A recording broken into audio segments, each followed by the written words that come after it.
Welcome to the Regular Catholic Guy Show with your host, Jeff Garrett, a podcast for regular Catholic men who want to get into the trenches to learn about their Catholic faith, marriage, raising kids, and other Catholic guy stuff.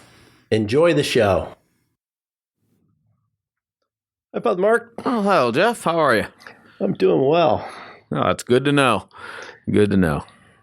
So Pujols is going to the Cardinals. You know, he's going back for one last hurrah, which, you know, it was always hard to see him in another uniform. And I'm not a Cardinals fan, but I am a Cardinals sympathizer as a result of 4 years at Kendrick Seminary down there. And, God, that guy, he owned St. Louis when he was there. I mean, and when he left, I mean, it was like a bad breakup. But then I'll never forget when he came back with the Angels, the time that the Angels came in and played St. Louis in St. Louis. And the ovation he got the first time he came to the plate was just amazing. And so, you know, time heals all wounds, I guess. But it's good. It's going to be good to see him back in the Cardinals uniform. As far as I'm concerned, he should have been a Cardinals lifer. You know, like Jeter was a Yankees lifer and all that kind of a thing. Some guys are just meant to be in a town. In the old days, he would have been a lifer. Yeah, well, in the old days, they didn't have free agency. That's right. And the old reserve clause would have done the job, and he wouldn't have made anywhere near the money he's making now. Well, we've got some questions today. Oh, you mean there's something other than baseball to talk about? Okay. Yeah, baseball's important, but these questions are really important. Yeah, well, let's get to those. All right. Our first question comes from Alan. Alan, okay. And Alan has a situation here. He has a friend that is angry at the church. All right. He wants to invite him to Easter Mass. Mm-hmm. And he's wondering what would be the best way to ask him to go. Oh, well, Alan, first of all, God love you for caring about your friend, caring about his spiritual well-being, and wanting to help him get back to the church. As far as the practical stuff and, you know, how to do it and things like that, Alan, I think inviting him to Easter Mass is not the next step. He's angry at the church. He needs to be able to express that anger. Now, I don't know what the issue is. You might not know completely what the issue is. But whatever it is, he needs to be listened to. And he needs to know that he's been heard by somebody who cares about the church and loves the church. And if his anger is justified, if some priest did something to him, I'm not talking about like molested him, but I mean, if that's what it is, then you need to report the guy, the priest. But you know, if like, you know, say it was at a funeral of a close relative of his and the priest said something rude or something like that, you know, he needs to know that that you hear him, and that I mean, if his anger is in any way justified, to affirm that. So inviting him to Easter Mass, that's not the next step. I mean, it's a good goal. Don't get me wrong, Alan, and you know, my hat's off to you for wanting to do that. Just practically speaking, though, I think you invite him to Easter Mass, and he's going to, you know, put up all the defenses and things like that. What the guy needs, if he's angry at the church, he needs a listening ear. And maybe something you could do is to help facilitate a meeting between him and a priest that you know and trust, so that he can maybe work through some of this stuff. Maybe instead of inviting him to Easter Mass, invite him to check out something called Catholics Come Home. I don't know if you've heard of that, but it's a nationwide organization, and I think it's either CatholicsComeHome.org or CatholicsComeHome.com, or we'll put a link in the show notes. Yeah, that's a good idea. That's why we pay you the big money to. Big money? Oh, I'm sorry, I wasn't supposed to say that. Anyway, but yeah, Catholics Come Home. It's an organization that helps people exactly in this guy's situation. And if there's anger at the church that needs to be worked through, they can help him. They can help you to help him, or they can just help him directly. But honestly, Alan, I really don't know that inviting him to Easter Mass is the best next step. All right, our next question comes from Phil. Okay, Phil. Phil says, I'm trying to have conversations with someone that says they're spiritual but not religious.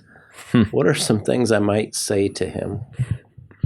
Well, there's many things you might say to him, but many of them wouldn't be all that helpful. To just have a good conversation. Yeah, he's trying to have a good conversation. Well,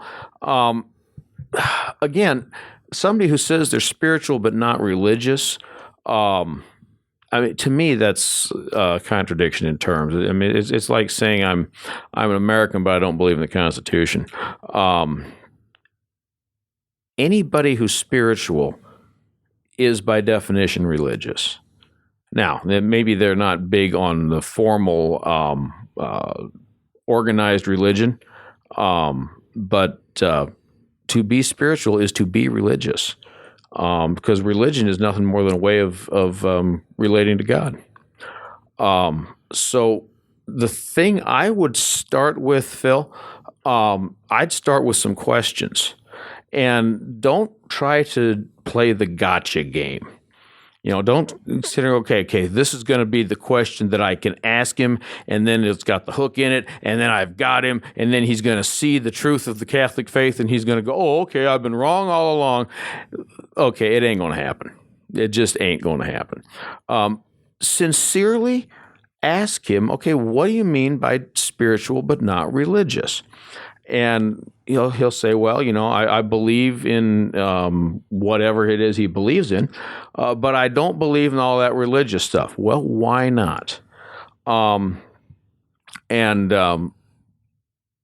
If you explore with him long enough in terms of his beliefs and things like that, I think you'll probably start to find a couple religious things. Like, for example, and this might be something you might mention to him, if he'll say something like, well, now I read the Bible. I'm spiritual. Like, okay, I'm glad you read the Bible. Do you know where the Bible came from? I mean, do you think that God just dropped it down out of the sky one day and say, here's my book. First 100 of you get autographed copies? No. The Bible was a work of, the Old Testament was a work of the Jewish religion, and the New Testament and the codification of the Old Testament was a work of the Catholic religion. Okay? And, I mean, you can point back to the church councils where they said, these are the books. Every one of them was a product of the church, and every one of them was canonized by the church, meaning put into the canon of Scripture. You'll find other things like that too, most likely, that he believes in, and he says, well, I'm spiritual, but I'm not religious, and yet I believe in the following things. And you say, oh, well, you are a little bit religious, because whatever it is, when he says spiritual but not religious, he's got some kind of a beef with religion in general, and maybe the Catholic religion in particular. I don't know that part, but whatever his beef is with a religion in general, there's a good thing to be done in finding something that he believes in and say, that's actually religious, so that he starts seeing religion in less of a negative light. Now, again, do this in the context of an absolutely sincere conversation, truly seeking to understand what he thinks and what he feels, okay? Don't play the gotcha game. Too many so-called Catholic apologists are looking to play the gotcha game, and that just pushes people away. If this friend of yours, Phil, knows that you have a sincere heart, and that you truly care about him, then you can get somewhere. Remember St. John Henry Newman and his famous motto, cor ad cor loquitur, heart speaks to heart. Remember his famous saying, I don't want to be converted by a smart syllogism. Don't try to make the perfect argument. Have the open heart and be willing to show him that you do care about him and that you're sincerely interested in what he has to say, but that you also have something to say to him, something that might help him to look at religion and go, well, okay, yeah, I guess maybe it does have some good points. And then from there, the seed can grow. But you're looking to plant the seed, Phil. Not a I win, you lose game. No. It's we all win. Well, at least that's the goal.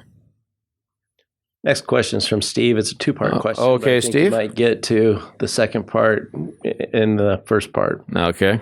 If that makes sense. Sure. What are the scrutinies? Well, that's when we get the RCIA people up in front of the entire congregation. We scrutinize them for a while. Now, what's the second question? No. So it's interrogation? Actually, no. Now, it's got a history of something similar to that. But what the scrutinies are in our day and age, these things happen on the third, fourth, and fifth Sundays of Lent. And it's when the people in the RCIA, that's the Rite of Christian Initiation for Adults, that's the program by which non-Catholic adults become Catholic adults. They do this they become Catholic at the Easter Vigil. And so the season of Lent is a very, very important time because Satan is going to be throwing everything he can at them in order to get them not to become Catholic, not to join the church, not to be baptized, or not to make a profession of faith in the church and then be confirmed and make a first communion, not to come into full communion with Christ's church. That's what the devil wants. And so during this period of the last few weeks of the Lenten season, the church, through its scrutinies in particular, prays for these people. What happens at a scrutiny is the RCI people come up in front of the congregation at a Sunday Mass, and the congregation prays for them. And then some parishes, they'll be dismissed to go and reflect deeper on the Word of God. In other parishes, they'll be kept at Mass, even though they can't yet go to communion. That just kind of varies from parish to parish. Neither one is right nor wrong. The RCIA ritual foresees each one and has the way that you do it each time. But it's mainly just a way to pray for the people who are coming into the church. The second part is there's two sets of readings. Why is one chosen over the other? Okay. This is a little bit more complicated explanation than you might have been thinking, Steve. So get a little bit comfortable. As I'm sure that you and most of our listeners are aware, the Sunday readings are on a 3-year cycle. Cycle for really clever titles: Cycle A, Cycle B, and Cycle C. Not leaders, legends, and what. I'm sorry, I should never have done that one. But anyway, Cycle A, Cycle B, and Cycle C. And so 1 year we'll have Cycle A readings, the next year Cycle B, the next year Cycle C, then the next year back to Cycle A. Okay, now during the Lenten season, the Cycle A readings for the third, fourth, and fifth Sundays, which are the Sundays that we do the scrutinies, are particularly well suited for the people who are undergoing the scrutinies, the people who are coming into the church, because the Gospels are, one is the Samaritan woman, the woman at the well. Then one is the man born blind, and one is the raising of Lazarus for the Gospels. Beautiful readings, and especially apropos for people who are about to join the church. Like the man born blind, for example. Well, here are people who are looking to come into the church, looking to come into the light of Christ. A perfect gospel for them. The woman at the well, here I will give you living water. Well, if these people are looking to get baptized, or even if they're just looking to come into the full communion of the church, they are approaching the fount of living water. And then the raising of Lazarus. If you're dead in your sin and you convert and become a Christian, you are spiritually being raised from the dead. So those are the Cycle A Gospels. And Cycle B and Cycle C have different readings. So if there is a Mass where you're going to be doing the scrutiny, and you're going to have the RCIA people there, you do the Cycle A readings no matter what year it is. Okay. So here at St. Robert's, we have the scrutiny at, let's say, the 9:30 Mass. Okay. And so every other Mass would have this year, since we're on Cycle C this year, every other Sunday Mass that we would have the Cycle C readings, but that 9:30 Mass, if we got the scrutiny at that Mass, we would do the Cycle A reading. Okay? Just because it's perfect for those RCIA people. Now, the other readings ain't bad, don't get me wrong, but these are particularly apropos for the circumstance. The next question comes from Jason. Jason, all right. And Jason has a situation that is unfortunately not all that uncommon. Okay. He's getting married next summer. Hey, congratulations, Jason. And his girlfriend's Catholic. Okay. And he's not. Okay. But he's been learning a lot about the Catholic faith. And right. He says, I think I want to be Catholic. Okay. He says, my dad says he will disown me if I become Catholic. What should I do? Hey, Jason, I feel for you. You are in a really, really tough situation, and I just want you to know that I will be praying for you. I know Jeff will be praying for you. And there are Catholics, any Catholic that's listening to this, please pray for Jason. He's in a really, really tough spot, and especially if you've been there yourself. Okay? What do you do about the situation, Jason? The first thing, obviously, to do is pray about it, and pray with your fiance about what to do. Now, the answer might be to go and have a conversation, a heart-to-heart with your dad, because sometimes they do change. Sometimes the love, and this is the way it should happen, the love that they have for their son overcomes their revulsion at whatever it was. And I got a personal story to tell you here in just a second. But it might not. It might be a case where he honestly is going to disown you. And then, Jason, I can't tell you what to do. If you are wanting to become Catholic because your fiancé is Catholic and you think, well, it's kind of nice, and it would be good if we were both the same faith. In all honesty, Jason, that's really not the reason to convert. Okay? I always tell my mixed religion couples, don't convert for each other. Don't convert just so that you can all be the same religion. The only reason to convert is because you believe Christ is calling you into the church. Okay? Now, I personally believe that he is, but you have to be convinced of that. Okay? If that is the case, then you can say to your father, look, I believe this is where Jesus is calling me. I believe this is what he wants me to do. Please don't make me choose between him and you. Okay? Hopefully he'll see that no matter what his belief is and whatever his beef with the Catholic Church is, I would hope that the love he has for his son would be greater than that. Now, it's not always the case. And that's where, Jason, I can't tell you definitely do this or definitely do that. I can say that if Jesus is calling you into the church, Jesus also understands the circumstance that you're in. And he also will work on your father.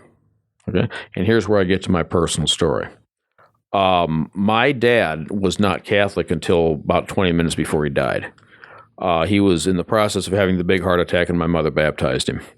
And then on the way to the hospital, she's thinking, when he comes out of this, I'm going to be in so much trouble, but he died.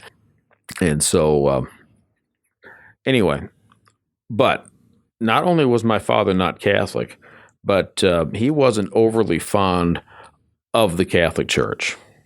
Okay? He softened as the years went along.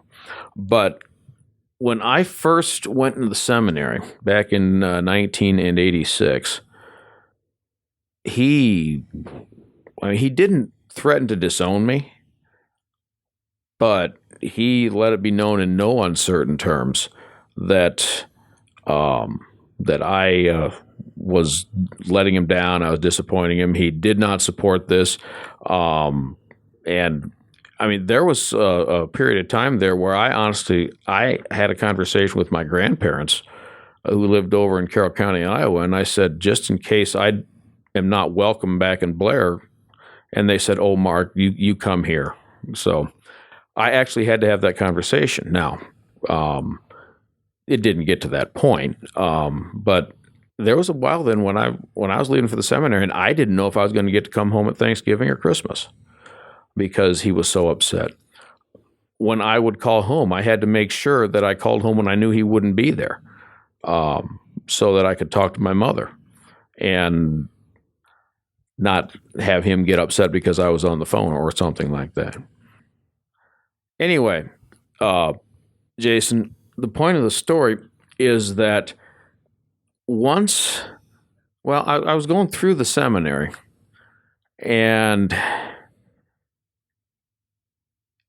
slowly but surely, he started seeing things in a little bit different light. I mean, it didn't happen with any great speed, but little things that would happen.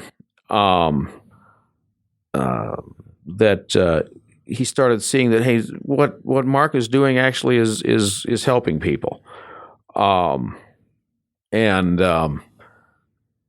it got to the point where, like when one of the steps that you go through on your way to the priesthood is you declare candidacy. And that's when you officially say, yes, I am studying for the priesthood, and the bishop says, yes, and I accept you. Even though you've been doing that for a few years before you get to that, you have to have this whole ceremony, and that's when you actually stand up and do it publicly. Well, in my case, I'm from Blair, Nebraska, which is just north of Omaha. But one of my classmates was from Jackson, which is up by Sioux City, Iowa. And so we were going to do our candidacy mass up in Jackson with Archbishop Curtis. And my father came to it. And then afterwards, we had a little reception, and he actually sat down next to the Archbishop, and they had a real nice conversation. He came to my ordination, both my deacon ordination and my priest ordination. He came to church a couple of times when I was first ordained to hear me preach. And I'll never forget, this was in 2009. I happened to be home at the World Series when the Yankees beat, who did they play in 2009? I can't remember now. But anyway, the Yankees won the World Series that year. And the next morning I saw him and I said, "Oh, Dad, did I tell you I'm leaving the priesthood?" And I will always treasure the look on his face, because it was this look of shock, concern, and dismay. He said, "Oh, no, you didn't tell me that." I said, "Well, yeah, after last night, I'm sure that there's no God." And then he laughed his head off. But, and I mean, I got him good. But just that moment of seeing that, how upset he was that I said I was leaving the priesthood, really meant a lot to me.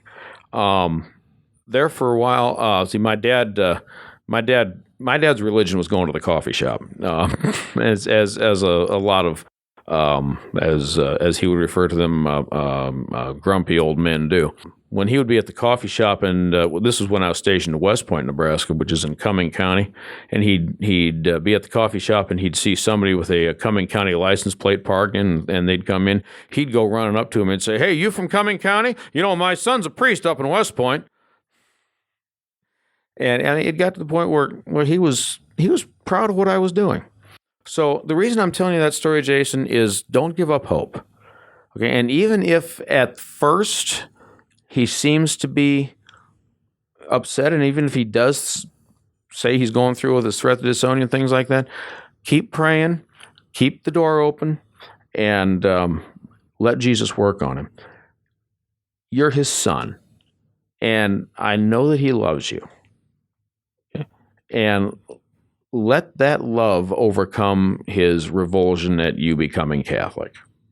But again, Jason, bottom line is I can't tell you definitely what to do. I can tell you that I know who does know exactly what to do, and you should be praying to him. Thank you, Father. Thanks, Jeff. If you enjoyed the show, share it with your friends and relatives. Go to Apple Podcasts, give us a review and a rating, It'll help us to reach more men. We also have a Facebook and Instagram page, Regular Catholic Guy. God bless.